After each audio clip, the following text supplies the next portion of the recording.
আসসালামু আলাইকুম ওয়া রাহমাতুল্লাহি ওয়া বারাকাতুহু।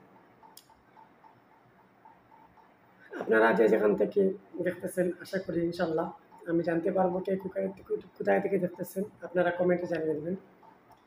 তো আজকে আমরা যে বিষয় নিয়ে আলোচনা করব সেই বিষয়গুলো হচ্ছে দোয়া পাঠ করলে কবুল হবে সেই দোয়াটি কি, কিভাবে পাঠ করতে হবে আপনাকে, এবং আপনাকে দিনদারি মেয়েদের সম্পর্কে প্রাধান্য কেন দিবেন এবং তারা কেন প্রাধান্যর কারণ হলো এবং প্রাধান্য না হওয়ার কারণ।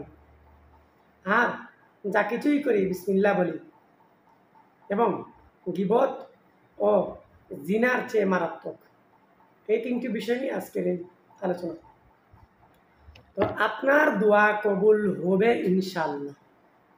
আপনার সর্বশ্রোতা সর্বজ্ঞ অর্থাৎ আপনার রব কি সব জানেন। আপনি যে দোয়াটি মনোযোগ দিয়ে বিশ্বাস সহকারে এবং আন্তরিকতার সাথে পড়েছেন সেটি অবশ্যই আল্লাহর কাছে পৌঁছেছে। মনে রাখবেন, দোয়া কবুলের জন্য কিছু শর্ত রয়েছে, যেমন ঈমান, বিশ্বাস এবং খালিস নিয়ত, হালাল জীবন এবং সবর। আপনারা নোট করে নেন। দোয়া কবুলের জন্য কয়েকটি শর্ত রয়েছে: ঈমান, বিশ্বাস, খালেস নিয়ত, হালাল জীবন এবং সবর। দোয়া করার সময় আল্লাহর প্রতি ঈমান থাকা আবশ্যক, আর দৃঢ় বিশ্বাস রাখতে হবে যে আল্লাহ আপনার দোয়া কবুল করবেন। আপনার অন্তরের মধ্যে বিশ্বাস রাখতে হবে, আপনার নিয়তে থাকতে হবে, তাহলেই আপনার দোয়াটি কবুল হবে।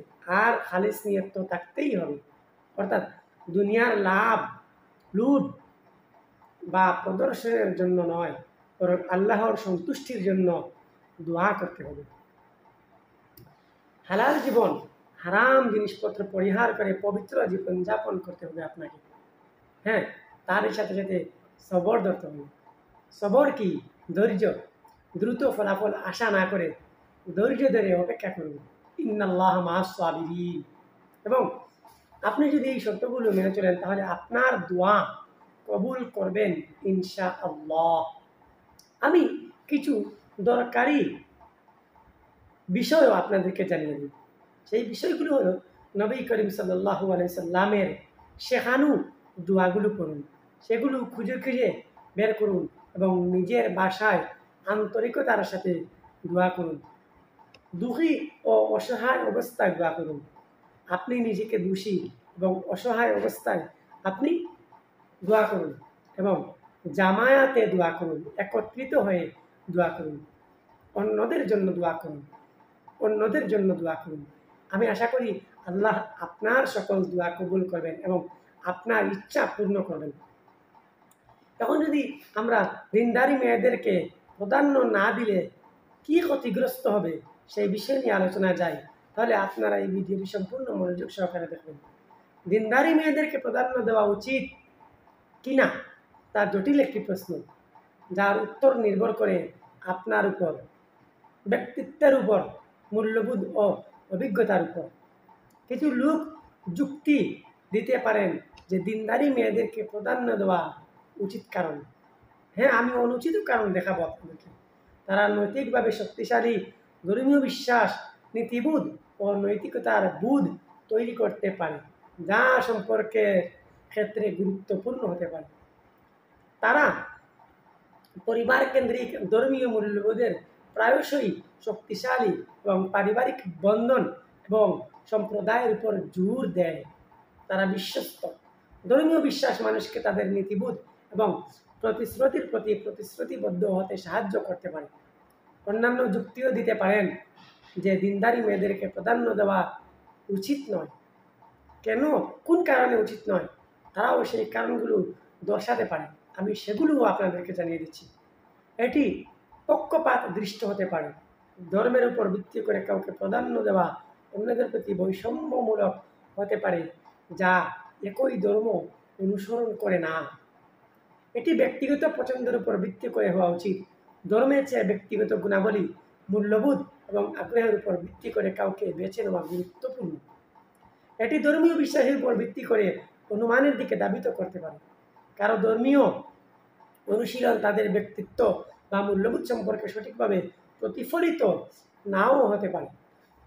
অবশেষে দিনদারি মেয়েদেরকে প্রাধান্য দেওয়া উচিত কিনা তা একটি ব্যক্তিগত সিদ্ধান্ত। কোনো সঠিক বা ভুল উত্তর নাই, সব উত্তর আপনার কাছে। এবং সবচেয়ে গুরুত্বপূর্ণ বিষয় হলো এমন একজন সঙ্গী খুঁজে পাওয়া যিনি আপনার মূল্যবোধ ও বিশ্বাস ভাগ করে নেয় এবং ধর্ম নির্বিশেষে। আপনার সিদ্ধান্ত নেওয়ার সময় কিছু বিষয়ে বিবেচনা করা উচিত। আপনি যে বিষয়ে আপনার সঙ্গী চান সেই সঙ্গীর বিষয়ে আপনার কিছু সিদ্ধান্ত নেওয়া উচিত। আপনার জন্য ধর্ম কতটা গুরুত্বপূর্ণ, আপনি একজন সঙ্গীতে কোন গুণাবলী খুঁজতেছেন, আপনি কি এমন একজনের সাথে সম্পর্ক চান যিনি আপনার ধর্মীয় বিশ্বাস ভাগ করে নেন, আপনি কি এমন একজনের সাথে সম্পর্ক চান যিনি আপনার ধর্মীয় বিশ্বাসের প্রতি শ্রদ্ধাশীল, যদিও সেইগুলি একই না হতে পারে। আপনি যদি এই প্রশ্নগুলির উত্তর জানা থাকে তবে আপনার জন্য সঠিক এবং তা নির্ধারণ করা সহজ হবে। এবং এখন আমি যে বিষয় নিয়ে আপনাদের কাছে আসলাম সেই বিষয়টি হচ্ছে, যা কিছুই বলি বিসমিল্লাহ করে করি, যা কিছুই করি বিসমিল্লাহ বলি। অর্থাৎ এই বাক্যটি একটি সুন্দর বাণী যা আমাদের প্রতিটি কাজের শুরুতে আল্লাহর নাম স্মরণ করার গুরুত্বকে বোঝায়। এই বাক্যটি বলা ইসলামের একটি গুরুত্বপূর্ণ আচরণ। নবী মুহাম্মদ সাল্লাল্লাহু আলাইহি সাল্লাম বলেছেন, যে ব্যক্তি কোনো কাজ করার সময় বিসমিল্লাহির রহমানির রহিম বলে তার জন্য সেই কাজ অর্ধেক বরকত লেখা হয়ে যায়, সেই কাজের অর্ধেক বরকত লেখা হয়ে যায়। বিসমিল্লাহ বলা শুধুমাত্র একটি শব্দ উচ্চারণের চেয়েও অনেক বেশি। এটি আল্লাহর প্রতি আমাদের বিশ্বাস, তার প্রতি কৃতজ্ঞতা এবং তার সাহায্যের জন্য প্রার্থনার প্রকাশ।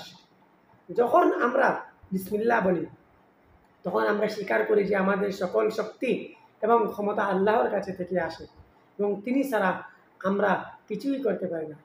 বিসমিল্লাহ বলা আমাদের কাজকে বরকতময় করে তোলে, এটি শয়তানের প্রভাব থেকে আমাদের রক্ষা করে এবং আমাদের কাজকে সফল করে তোলে।